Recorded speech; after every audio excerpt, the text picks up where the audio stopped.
Welcome to the deep dive. Okay, we're jumping right in today, straight into probably the biggest social media moment this week. Oh, yeah. Which one's that? We are talking about Katie Thurston.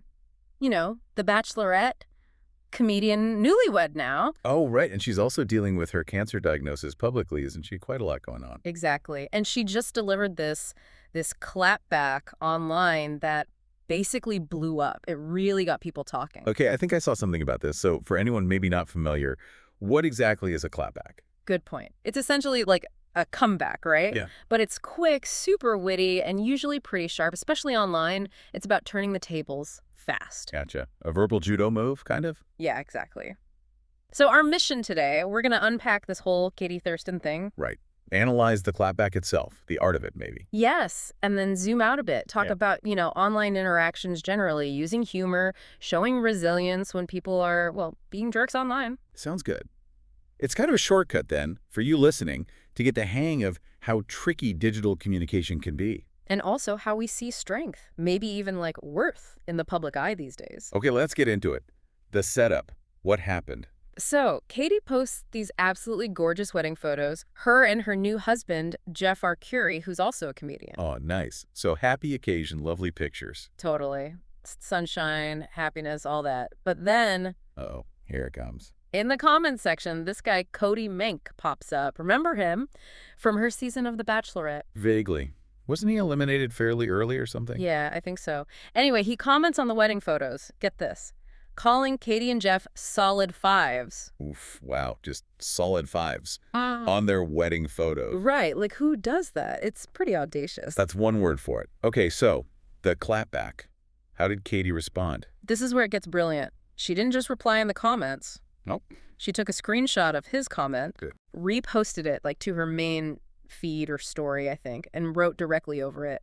Remember this guy from my season? Me neither. Thanks for being a fan. Oh, wow, that is sharp. Isn't it? And bam, the internet just like erupted. Applause everywhere. Instant viral moment. I can imagine. That's a pretty effective shutdown. Me neither. Brutal, but clean. Totally. So thinking about it, Mm-hmm. how would you rate that clapback on a scale of, I don't know, effectiveness, wit, savage levels? Okay. Well, the wit is definitely there. The me neither part is just chef's kiss. Right. And the thanks for being a fan Mm-hmm. is dripping with sarcasm. Style points, definitely. Savage levels. Pretty high, I'd say. But without being overly aggressive, it's clever savage. Clever savage. I like that. It really hit a nerve, didn't it? The community reaction was so positive. Yeah, it's fascinating how online crowds rally around something like this. It's like a collective, yes, you tell them moment. It really is. There's this like shared joy when someone handles negativity with such flair. Absolutely. And it makes you think about all the different ways people handle online comments, doesn't it? For sure. I mean, we've all seen different types. Some people ignore, some block, some engage directly. And some, like Katie, go for the witty takedown. You could probably list like a dozen great clapbacks you've seen online, right? Some funny, some just perfectly polite but cutting. Exactly. It shows there's a whole spectrum of responses, which kind of leads us to a bigger question, maybe a strategic one. Okay. When you're facing that kind of online negativity, that trolling Yeah. is comedy, like Katie used, always the best way. Or does a more direct confrontational approach sometimes work better? Yeah. The humor versus confrontation debate. What do you think? Well, they both have their place, I reckon. Humor, like we saw here, is great for disarming the situation. Yeah, it makes the aggressor look kind of silly. Right. It lightens the mood for everyone else watching, wins you points for being clever, Yeah. and it shows you're not letting it get to you. It's like saying, your attempt to hurt me is actually funny. That shifts the power. That's a good way to put it. Takes control back.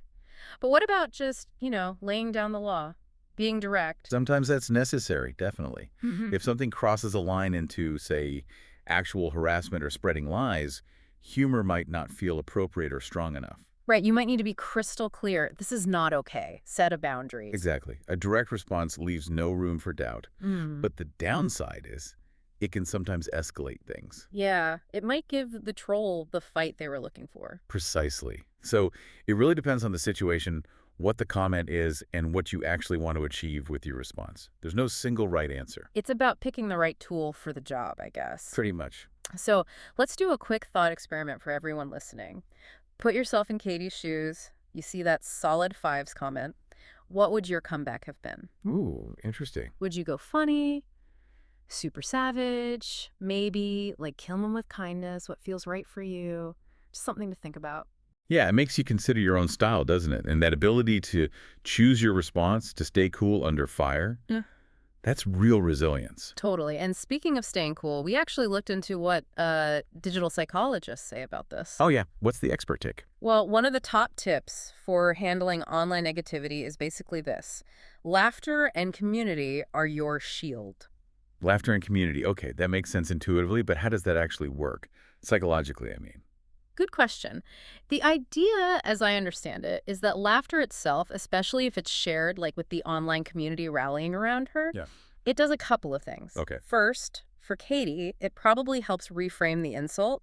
It takes the sting out because she's choosing to find the absurdity in it rather than the hurt. It engages like higher level thinking instead of just raw emotion. Ah, so it distances her from the negativity, denies the troll the reaction they wanted. Exactly. And second, the community part. When others laugh with you or support you, it combats that feeling of isolation that trolls often try to create. Right. It builds solidarity. You're not alone facing the attack. You've got backup. It becomes a shared moment almost. Yeah, it buffers the impact. So laughter and community, powerful stuff. Definitely.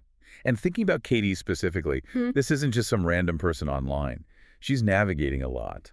For sure. The marriage, the comedy career, and as you mentioned, her public battle with cancer, that's a heavy load. It really is. So when you see her handle this comment with such humor and, frankly, courage, it feels like more than just a snappy reply, doesn't it? Oh, absolutely. It speaks to a deeper strength, a resilience built probably through facing much tougher things than a dumb internet comment. And it highlights how humor isn't just for jokes.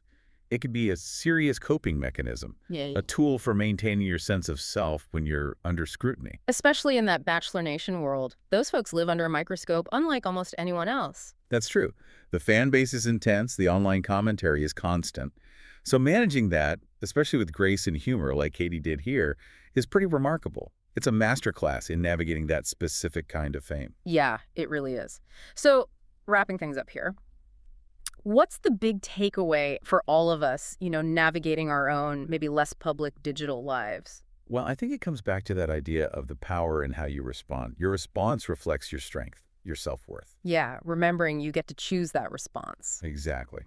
And maybe a final thought to leave you with. Think about how we define value or worth online. Like the solid fives comment. Right. One person throws out an arbitrary negative number. But look at the reality. Katie and Jeff, with their happiness, their careers, their resilience, the support they got. They're clearly tens in the eyes of people who actually matter or who see the bigger picture. Absolutely. That comment says way more about the commenter than about them. It's a good reminder that online ratings or negativity, they don't define your actual worth. So true. So maybe the call to action today, as you go back to scrolling or posting, think about that. Yeah. Use your online interactions to lift someone up. Drop a compliment. Offer support. Share something positive. Be the anti-troll. Exactly. Let's try and make the internet, just a little bit better, one interaction at a time.